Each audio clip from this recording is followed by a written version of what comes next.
ডিজাইনারকে দেওয়ার আর মিথ্যে কথা বলো না। আমি তো বলছি জামা কাপড় রক্ষা করে।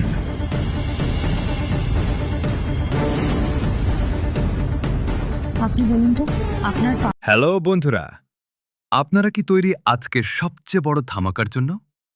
মিলন হবে কতদিনের নাটকের আজকের পর্বে যা ঘটল তা দেখার পর আপনার মাথার উপর দিয়ে যেন বিদ্যুৎ বয়ে যাবে।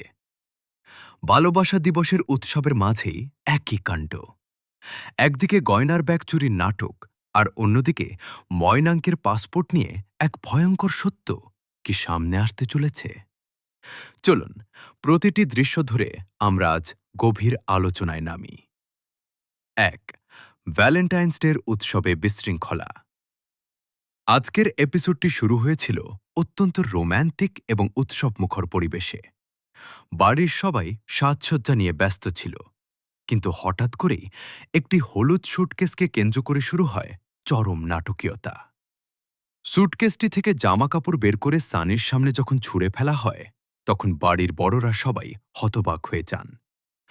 গয়নাগুলো কি সত্যি ডিজাইনারকে দেওয়া হয়েছে, নাকি অন্য কোনো বড় ষড়যন্ত্রের অংশ হিসেবে সেগুলো সরানো হয়েছে? ২.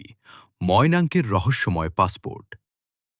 আজকের পর্বের সবচেয়ে বড় ক্লাইম্যাক্স ছিল যখন সোহিনী সরাসরি ময়নাঙ্ককে প্রশ্ন করে তার পাসপোর্টের ব্যাপারে।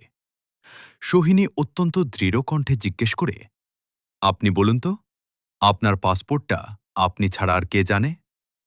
সোহিনীর এই প্রশ্নে ময়নাঙ্কের চোখে মুখে এক ধরনের আতঙ্ক এবং অপরাধবোধের ছাপ দেখা যায়। ময়নাঙ্ক কি দেশের বাইরে চলে যাওয়ার কোনো পরিকল্পনা করছে, নাকি তার পরিচয় নিয়েই কোনো বড় ধরনের লুকোচুরি চলছে? ৩. সোহিনীর বুদ্ধিমত্তা ও পরিবারের প্রতিক্রিয়া। সোহিনী যেভাবে পরিস্থিতি সামলেছে এবং সরাসরি আসল জায়গায় আঘাত করেছে তা দেখে বাড়ির সবাই স্তম্ভিত হয়ে গেছে। ময়নাং যখন কোনো উত্তর দিতে পারছিল না, তখন বাড়ির বড়দের চোখে মুখে সন্দেহের কালো মেঘ জমতে দেখা যায়। সোহিনী কি তবে ময়নাঙ্কের আসল মুখোশ সবার সামনে খুলে দিতে পারবে? হ্যালো বন্ধুরা, আপনারা কি তৈরি কালকের মহাপর্বের জন্য? শুভ বিবাহ নাটকে আগামীকাল যা ঘটতে চলেছে তা দেখার পর আপনার পুরো শরীর কেঁপে উঠবে। সার্থকের খুনের হুমকি কি সত্যিই কার্যকর হবে? আর দুর্গা কি পারবে তার আত্মসম্মান নিয়ে এই বাড়িতে টিকে থাকতে? কালকের পর্বে চ্যাটার্জি পরিবারে কোনো বড় ট্র্যাজেডি ঘটতে চলেছে কিনা চলুন জেনে নিই প্রতিটি ডিটেলস। ১. বিজু ও সার্থকের মরণপণ সংঘাত। আগামী পর্বে আমরা দেখতে পাব সার্থক যখন বিজুর সামনে দাঁড়িয়ে বুক ফুলিয়ে বলে যে সে সুধার ভয় ফুলিয়ে বলে যে সে সুধার এবং তার অনাগত সন্তানকে মেরে ফেলবে, তখন বিজু আর স্থির থাকতে পারবে না। বিজু সরাসরি সার্থকের কলার চেপে ধরতে পারে। সার্থক যেভাবে চ্যালেঞ্জ করেছে যে তোকে আর তোর বাচ্চাকে মারতেই হবে আমায়, তা থেকে বোঝা যাচ্ছে কালকের পর্বে এই দুই ভাইয়ের মধ্যে কোনো রক্তাক্ত সংঘর্ষ দেখা যেতে পারে। সুধা কি পারবে তার স্বামীকে এই বিপদ থেকে বাঁচাতে? ২. দুর্গার ওপর অগ্নিপরীক্ষা ও বাড়ির বড়দের সিদ্ধান্ত। দুর্গা যখন সবার সামনে স্বীকার করেছে যে তার সন্তানের বাবা বিজু বা তেজ নয়, বরং সেই ব্যক্তি যাকে সবাই ড্রাইভার বলে মনে করে, তখন পুরো বাড়িতে শোরগোল পড়ে গেছে। কালকের পর্বে আমরা দেখতে পাব বাড়ির বড়রা দুর্গাকে একঘরে করে দেওয়ার সিদ্ধান্ত নিতে পারে।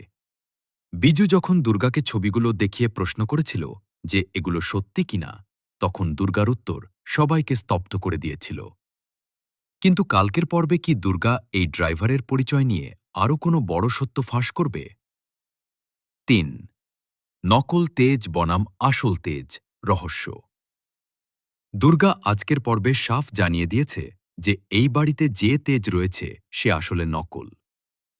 আগামী পর্বে আমরা দেখতে পাব এই নকল তেজের মুখোশ খুলতে দুর্গা কোনো বড় ধরনের ফাঁদ পাচ্ছে। সার্থক কি এই নকল তেজের সাথে কোনোভাবে যুক্ত, নাকি সার্থক নিজেই এই নাটকের আসল পরিচালক? কালকের পর্বে হয়তো আমরা দেখতে পাব চ্যাটার্জি পরিবারের আসল শত্রুকে। মেগা বিশ্লেষণ।